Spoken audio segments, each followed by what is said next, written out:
شب معراج کا واقعہ۔ جب نبی کریم صلی اللہ علیہ وآلہ وسلم نے اللہ تعالیٰ کو دیکھا، کائنات کیوں رک گئی؟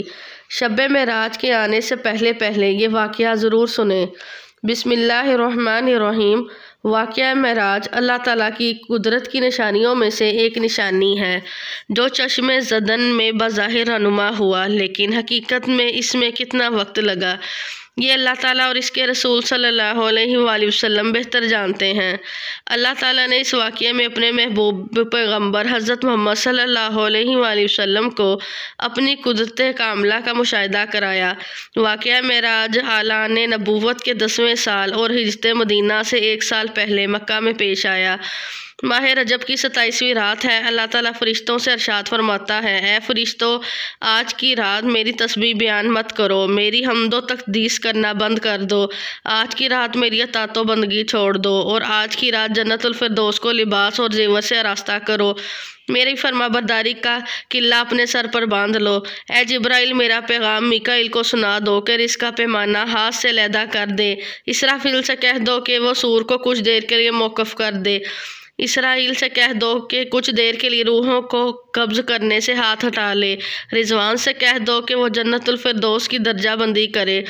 مالک سے کہہ دو کہ وہ دوزخ کو تالا لگا دے۔ خندق بری کی روحوں سے کہہ دو کہ آہستہ اور پیرستہ ہو جائیں اور جنت کے محلوں کی چھتوں پر صفے بستہ کھڑے ہو جائیں، اور جنت کے جو محل ہیں ان کی چھتوں پر اس طرح کھڑے ہوں کہ یوں معلوم ہو جیسے سر بستہ کھڑے ہیں۔ مشرق سے مغرب تک جس قدر قبریں ہیں ان سے عذاب ختم کر دیا جائے۔ آج کی رات شب معراج میرے محبوب حضرت محمد صلی اللہ علیہ وسلم کے استقبال کے لیے تیار ہو جاؤ۔ آج کی اس ویڈیو میں واقعہ معراج النبی صلی اللہ علیہ وآلہ وسلم کو قرآن و حدیث اور سیرت کی روشنی میں بیان کیا جائے گا۔ چشم زدن میں عالم بالا کا نقشہ بدل جاتا ہے۔ حکم ربی ہوا، اے جبرائیل، اپنے ساتھ 70,000 فرشتے لے جاؤ۔ حکم الہی سن کے جبرائیل امین علیہ السلام سواری لینے جنت میں جاتے ہیں، اور آپ نے ایسی سواری کا انتخاب کیا جو آج تک کسی شہنشاہ کو بھی میسر نہ ہوئی ہوگی۔ میسر ہونا تو دور کی بات ہے، دیکھی تک نہ ہوگی، اور دیکھنا دور کی بات ہے، سوچی تک نہ ہوگی۔ اس سواری کا نام براق ہے۔ تفسیر روح البیان میں نبی کریم صلی اللہ علیہ وسلم سے پہلے براق پر کوئی سوار نہیں ہوا۔ ماہ رجب کی 27ویں شب کس قدر کیفرات ہے، مطلع بالکل صاف ہے، فضاؤں میں عجیب سی کیفیت طاری ہے۔ رات آہستہ آہستہ کیف و نشاط کی مستی میں مست ہوتی جا رہی ہے۔ ستارے پوری آب و تاب کے ساتھ جھلملا رہے ہیں۔ پوری دنیا پر سکوت و خاموشی کا عالم طاری ہے۔ نصف شب گزرنے کو ہے کہ یکایک آسمانی دنیا کا دروازہ کھلتا ہے۔ انوار و تجلیات کے جلوے سمیٹے حضرت جبرائیل علیہ السلام نورانی مخلوق کے جھرمٹ میں جنتی براق لیے آسمان کی بلندیوں سے اتر کر حضرت ام بانی رضی اللہ عنہا کے گھر تشریف لاتے ہیں، جہاں ماہ نبوت حضرت محمد صلی اللہ علیہ وسلم محو خواب ہیں، آنکھیں بند کیے دل بیدار لیے آرام فرما رہے ہیں۔ حضرت جبرائیل امین علیہ السلام ہاتھ باندھ کر کھڑے ہیں اور سوچ رہے ہیں کہ اگر آواز دے کر جگایا تو بید بھی ہو جائے گی۔ فکر مند ہے کہ معراج کے دولہے کو کیسے بیدار کیا جائے۔ اس وقت حکم ربی ہوتا ہے کہ اے میرے جبرائیل، میرے محبوب کے قدموں کو چوم لے تاکہ تیرے لبوں کی ٹھنڈک سے میرے محبوب کی آنکھ کھل جائے۔ اسی دن کے واسطے میں نے تجھے کافور سے پیدا کیا تھا۔ حکم سنتے ہی جبرائیل امین علیہ السلام آگے بڑھے اور اپنے کافور ہونٹ محبوب دو عالم حضرت محمد صلی اللہ علیہ وسلم کے پائے ناز سے مسل کر دیے۔ یہ منظر بھی کس قدر حسین ہوگا جب جبرائیل امین علیہ السلام نے فخر کائنات حضرت محمد صلی اللہ علیہ وسلم کے قدم کو بوسہ دیا۔ حضرت جبرائیل امین علیہ السلام کے ہونٹوں کی ٹھنڈک پاک کر حضور پاک صلی اللہ علیہ وسلم بیدار ہوتے ہیں اور دریافت کرتے ہیں، اے جبرائیل علیہ السلام، کیسے آنا ہوا؟ عرض کرتے ہیں، یا رسول اللہ صلی اللہ علیہ وسلم، خدائے بزرگ و برتر کی طرف سے بلاوے کا پروانہ لے کر حاضر ہوا ہوں۔ یا رسول اللہ صلی اللہ علیہ وسلم، آپ کی ملاقات کا مشتاق ہے۔ حضور کریم صلی اللہ علیہ وسلم تشریف لے چلیے۔ زمین سے لے کر آسمانوں تک ساری گزرگاہوں پر مشتاق دیدار کا ہجوم ہاتھ باندھے کھڑا ہے۔ معراج نبوت میں یہ بات درج ہے۔ چنانچہ آپ نے سفر کی تیاری شروع کی۔ اس موقع پر آپ حضرت جبرائیل علیہ السلام نے آپ کا سینہ مبارک چاک کیا اور دل کو دھویا۔ حضور صلی اللہ علیہ وسلم کا ارشاد گرامی ہے کہ میرے پاس ایک آنے والا آیا اور اس نے میرا سینہ چاک کیا۔ سینہ چاک کرنے کے بعد میرا دل نکالا، پھر میرے پاس سونے کا ایک تش لایا گیا جو ایمان و حکمت سے لبریز تھا۔ اس کے بعد میرے دل کو دھویا گیا، پھر وہ ایمان و حکمت سے لبریز ہو گیا۔ اس قلب کو سینہ اقداس میں اس کی جگہ پر رکھ دیا گیا۔ بخاری شریف کی جلد نمبر اول میں صفحہ نمبر 538 پر یہ بات درج ذیل ہے۔ مسلم شریف کی بات کی جائے تو جلد نمبر صفحہ نمبر 92 پر یہ بات ہے کہ مسلم شریف میں ہے کہ حضرت جبرائیل علیہ السلام نے سینہ چاک کرنے کے بعد قلب مبارک کو زمزم کے پانی سے دھویا اور سینہ مبارک میں رکھ کر سینہ بند کر دیا۔ حضرت جبرائیل امین علیہ السلام فرماتے ہیں کہ قلب ہر قسم کی کچی سے پاک اور بے عیب ہے، اور اس میں 2 آنکھیں ہیں جو دکھتی ہیں اور 2 کان ہیں جو سنتے ہیں۔ یہ فتح الباری کی روایت ہے کہ جلد نمبر 13 صفحہ نمبر 610 پر سینہ اقدس کے کیے جانے میں کئی حکمتیں ہیں، جن میں ایک حکمت یہ ہے کہ قلب الطاہر میں ایک ایسی قوت قدسیہ ہے شامل ہو جائے جس سے آسمانوں پر تشریف لے جانے اور عالم سماوات کا مشاہدہ کرنے، بالخصوص دیدار الہی کرنے میں کوئی دقت اور دشواری پیش نہ آئے۔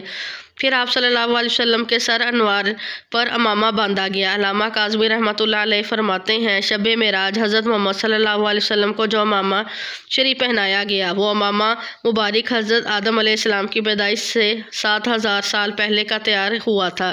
40,000 ملائکہ اس کی تعظیم و تکریم کے لیے اس کے ارد گرد کھڑے تھے۔ حضرت جبرائیل علیہ السلام نے سرخرو کونین حضرت محمد صلی اللہ علیہ وسلم کو نور کی ایک چادر پہنائی جو مرد کی نالین مبارک پاؤں میں زیب تن فرمائی، یاقوت کا کمر باندھا۔ یہ بھی معراج النبوت صفحہ نمبر 601 پر یہ بات درج ہے۔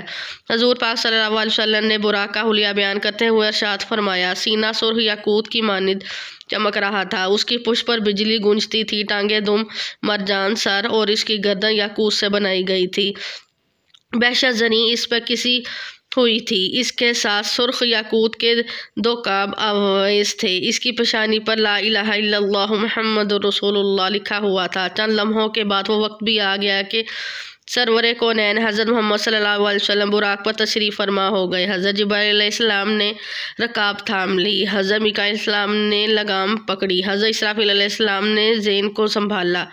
حضرت امام کاظمی رحمۃ اللہ علیہ فرماتے ہیں یہ معراج کی رات اسی 70,000 فرشتے حضور پاک صلی اللہ علیہ وسلم کے دائیں طرف اور 80,000 فرشتے بائیں طرف تھے۔ فضا فرشتوں کو درود و سلام کی صداؤں سے گونج اٹھی اور آقا حضرت محمد صلی اللہ علیہ وسلم درود و سلام کی گونج میں سفر معراج کا آغاز فرماتے ہیں۔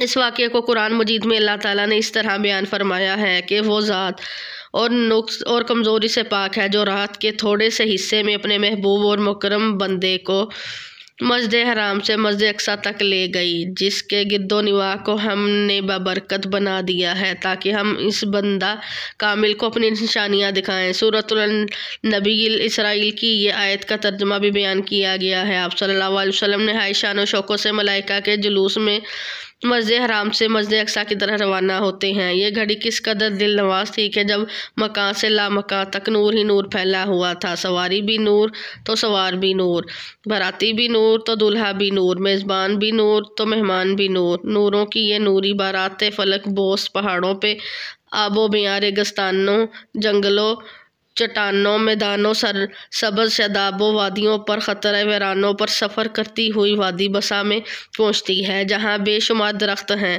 حضرت جبرائیل علیہ السلام عرض کرتے ہیں کہ حضور یہاں اتر کے 2 رکعت نفل ادا کیجیے، یہ آپ کی ہجرت گاہ مدینہ طیبہ ہے۔ نفل کی ادائیگی کے بعد پھر سفر شروع ہوتا ہے۔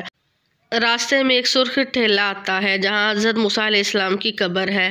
حضور صلی اللہ علیہ وسلم اس موقع پر ارشاد فرماتے ہیں کہ معراج کی رات میں سرخ ٹھیلے سے گزرا تو میں نے دیکھا کہ وہاں موسیٰ علیہ السلام کی قبر ہے اور وہ اپنی قبر میں کھڑے ہو کر نماز پڑھ رہے ہیں۔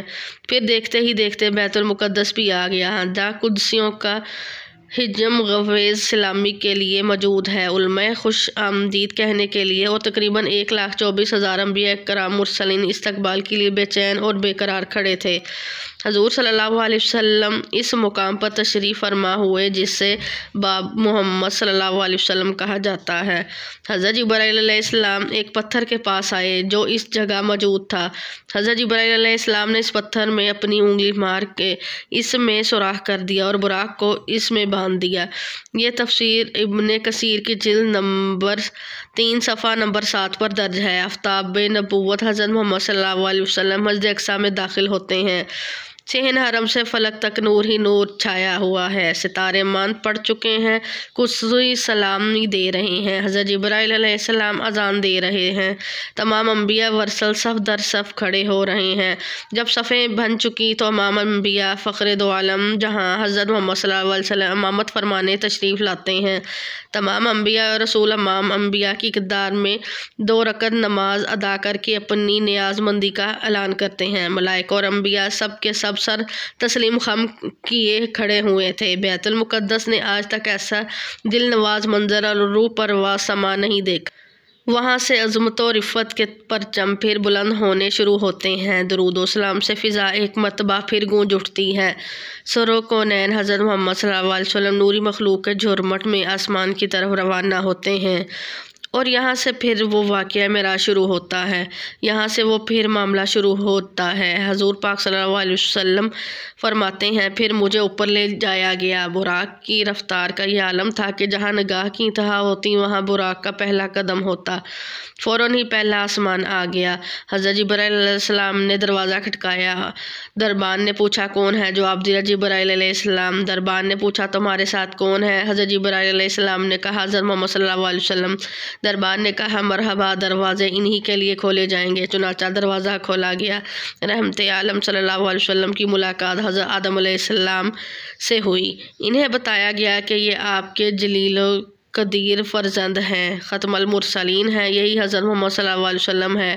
آقا دو جہاں صلی اللہ علیہ وسلم نے دادا جان کہہ کر آدم علیہ السلام کی بارگاہ میں سلام ارشاد فرمایا۔ حضرت آدم علیہ السلام نے سلام کا جواب بھی عرض کیا اور اپنے عظیم فرزند کو دعاؤں سے بھی نوازا۔ اس کے بعد مہمان عرش حضور صلی اللہ علیہ وسلم پر نور صلی اللہ علیہ وسلم کو دوسرے آسمان کی طرف اٹھایا گیا۔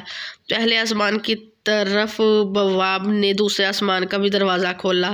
یہاں حضور پاک صلی اللہ علیہ وسلم کی سیدنا عیسیٰ علیہ السلام اور یحییٰ علیہ السلام سے ملاقات ہوئی۔ اس یادگار ملاقات اور آسمان کے ملکوتی مشاہدات کے بعد آپ صلی اللہ علیہ وسلم کو تیسرے آسمان کی طرف اٹھایا گیا۔ تیسرے آسمان پر حضور صلی اللہ علیہ وسلم کی ملاقات سیدنا یوسف علیہ السلام سے کرائی گئی۔ تیسرے آسمان کے مشاہدات نورانی کے بعد حضور صلی اللہ علیہ وسلم کو چوتھے آسمان پر پہنچایا گیا۔ چوتھے آسمان پر تاجدار کائنات صلی اللہ علیہ وسلم کی ملاقات حضرت ادریس علیہ السلام سے کرائی گئی۔ اس طرح حضور صلی اللہ علیہ وسلم سفر معراج طے کرتے ہوئے 5ویں آسمان پر پہنچے تو وہاں حضرت ہارون علیہ السلام سے ملاقات ہوئی۔ چھٹے آسمان پر حضور صلی اللہ علیہ وسلم کی ملاقات سیدنا موسیٰ علیہ السلام سے ہوئی۔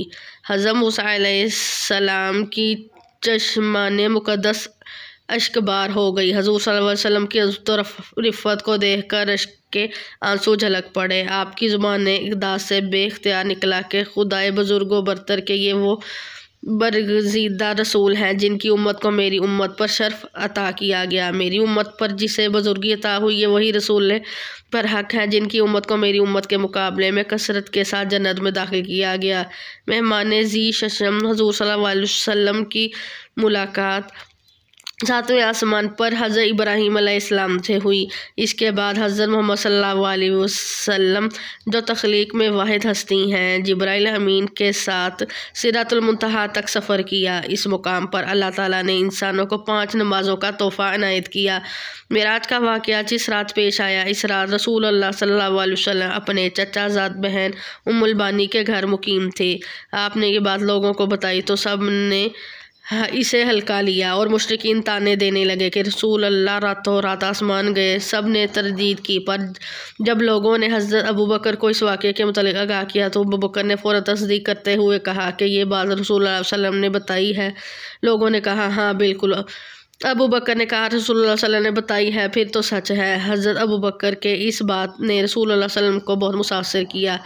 آپ صلی اللہ علیہ وسلم نے حضرت ابو بکر کو صدیق کا لقب دیا۔ مکہ کا ایک شخص جو شام اور فلسطین زیادہ سفر کیا کرتا تھا آیا، بولا اگر آپ واقعی راتوں رات مسجد اقصیٰ اور پھر آسمانوں میں گئے ہیں تو مجھے مسجد اقصیٰ کا پتہ ہے، میں آپ سے سوال پوچھتا ہوں، آپ جواب دیں۔ پھر اس شخص نے رسول اللہ صلی اللہ علیہ وسلم سے مسجد اقصیٰ اور اس کے خد و خال کے متعلق بے شمار سوالات کیے اور رسول اللہ صلی اللہ علیہ وسلم نے سب کے سب ٹھیک جواب دیے۔ اس شخص نے رسول اللہ صلی اللہ علیہ وسلم کے جوابات کو درست قرار دیا۔ رسول اللہ صلی اللہ علیہ وسلم نے اللہ کے پردے میں بات کرنے کا شرف حاصل کیا جو کسی اور کو حاصل نہیں ہوا۔ کائنات کی اس افضل ترین رات میں اللہ تعالیٰ نے حضور پاک صلی اللہ علیہ وسلم کو 50 نمازوں بطور تحفہ دی، جن کی تعداد بعد میں کم کر کے 5 کر دی گئی۔ اللہ پاک ہمیں دین کا پیروکار بنائے اور ہمیں نبی کریم صلی اللہ علیہ وسلم کے نقش قدم پر چلنے کی توفیق عطا فرمائے اور ہمارا خاتمہ ایمان پر ہو۔